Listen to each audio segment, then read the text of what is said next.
create an information service modeled on the information services created by other armies. Because today, a military can win the fight on the ground. But in parallel with that, they have to win the fight in the information domain. That is the failure of the Sri Lankan military. Because they relied on another ministry to do that. And that ministry was not up to speed. They didn't have those capabilities. And probably even the same commitment. Because the commitment of the Sri Lankan army was huge. Not all the branches of government had the same degree of commitment, the same level of commitment. This is the truth. Government may want to tell you something else. But I want to tell you that. And that is why I believe that the army should create their own information infrastructure to counter the false propaganda, the disinformation that is taking place. Let me make another 2 points before I conclude. Where did the Tamil Tigers get their arms, ammunition and explosives? This is difficult for a serving Sri Lankan military officer or government officer to address. So I am going to address this issue. North Korea provided 95% of arms, ammunition and explosives to the LTT. And let me explain to you a little bit about how that transaction took place. So if you look at the early period, most of the arms, ammunition, explosives that Tamil Tigers got, they received it from India because India was the steadfast sponsor of the Tamil Tigers. It's the stark truth. And of course, when the Tamil Tigers were based in Tamil Nadu, the LTT Chief Procurement Officer, who was also in Tamil Nadu, whom I debriefed, he said, I brought one shipment from Lebanon. And MGR, who was the godfather of the Tamil Tigers, MG Ramachandran. You see? And some Tamil Nadu politicians are very corrupt and very cheap. And certainly MGR provided sanctuary to this group. And what we saw was that the Tamil Tigers received their weaponry from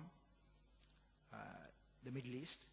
And after that, they graduated to Eastern Europe. Because the Eastern European countries, the Soviet empire had just crumbled, and they didn't have the same regulatory mechanisms. And I'll share with you the details of just one particular shipment. There was a man called Narendranaratna Sabapati, who was a key procurement officer living in London. And there's an Interpol Red Notice today issued in his name. Narendranaratna Sabapati initiated the purchase of 50 tons of TNT and 10 tons of RDX. No terrorist group in history has received such a large quantity of explosives. So on board a Tamil Tiger ship called Iliana, that was subsequently renamed Baris. Baris means peace. The Tamil Tiger captain, and I debriefed that captain, he is now living in a European country. He transported 50 tons of TNT and 10 tons of RDX and one flying machine for the Tamil Tigers on board Iliana from Ukraine, leaving the Nikolaev Black Sea port, as General Hendavitarana showed, through the Cape, Africa, and they unloaded the supplies in the Sea of Alampil off Mullaitivu. After that, the ship changed its name to Venus, and it was the name rechanged again when the ship went to Bombay, now Mumbai. The ship was scrapped. At the time the ship was scrapped, it was called Tarawan. So after the procurement from the Middle East, the Tamil Tigers purchased the arms, ammunition, explosives from Eastern Europe. The SA-14 missiles that was shown on the screen, that was purchased from Bulgaria. In fact, the procurement officer was known as Perimpanadan Kandaya, and he was killed in Paris. His nickname was Bulgarian Kandaya because he purchased that. So after some time, the LTT could not purchase weapons from Bulgaria or Ukraine, so they shifted their procurement venues to East Asia. So the Tamil Tigers approached the North Korean embassy in Bangkok and they said, we want to buy rice from you. And the North Koreans said, certainly. And they had a discussion. And after some time, the Tamil Tigers said, we really don't want to buy rice from you, we want to buy arms from you. Then the North Korean officer said, that is a separate department. So they arranged a meeting with the department that sold weapons. And these weapons were loaded onto ships that were purchased from Japan.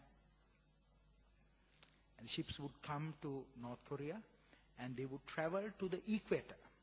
In the equator, the water is still. That is called the doldrums. Not affected by the monsoon. So at any given time, there were at least 4 Tamil Tiger ships. Size of the cargo was about 1,500 to 2,000 tons.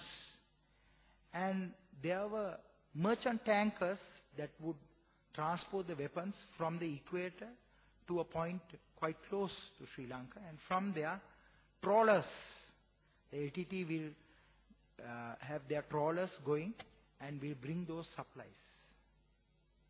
So I want to say that they had a very vast network, a global network that it has built. And certainly the United States was very helpful. The Pacific commander today, Admiral Willard, he was the fleet commander at that time. And he understood the importance of helping Sri Lanka. And of course, there was another very important arrest of a man called Pradeepan Tavarasa. He was the deputy head of procurement of the LTT. The head of procurement of the LTT was a man called Ponnaya Anandaraja. He was a US citizen. Today the Americans are looking for him. He's a US passport holder. And his deputy was Pradeepan Tavarasa. Tavarasa had a Sri Lankan passport but studied in the UK. The LTT had sent him, he was trained in Manalaru, sent him to Britain to study. And after he studied, he became the deputy head of procurement. He would buy a lot of stuff. He was arrested in Indonesia, 2005. And the Americans requested for his extradition. It is because Pradeepan Tavarasa was very much involved in procuring various items in the United States. And the Americans, the FBI did not like that, a very professional law enforcement service. And the British decided to bring him to the United States. The United States has jurisdiction, what you call global jurisdiction when it comes to terrorism. And this is something that Sri Lanka must do. Sri Lanka must enact a law that anyone who has conducted an act of terrorism in Sri Lanka, wherever he is, Sri Lanka should be able to bring him home, to bring justice to him. So it is because today the LTT domestic network has been disrupted, but the LTT activities have moved to the international arena. So unless and until Sri Lanka builds its capabilities to operate overseas, first through law enforcement and intelligence means to dismantle, to target and dismantle that vast infrastructure that was presented to us. Second is build the information platforms to counter the false propaganda and also to build its own information capabilities, its own blog sites, websites, to promote its image. I think that the threat will persist at a very low level. Let me address the issue, finally, of reconciliation. And I think this is very important. Sri Lanka has done a lot in reconciliation. One is that Sri Lankans themselves naturally are very friendly people.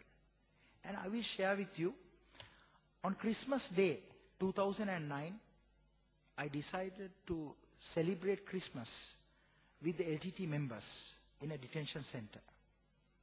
And that day the World Food Programme decided to stop giving food to the LTT members. There were about 11,000 LTT members at that time. So, at that time, the security forces commander in Vanni was General Kamal Gunaratna. So General Kamal Gunaratna said, he made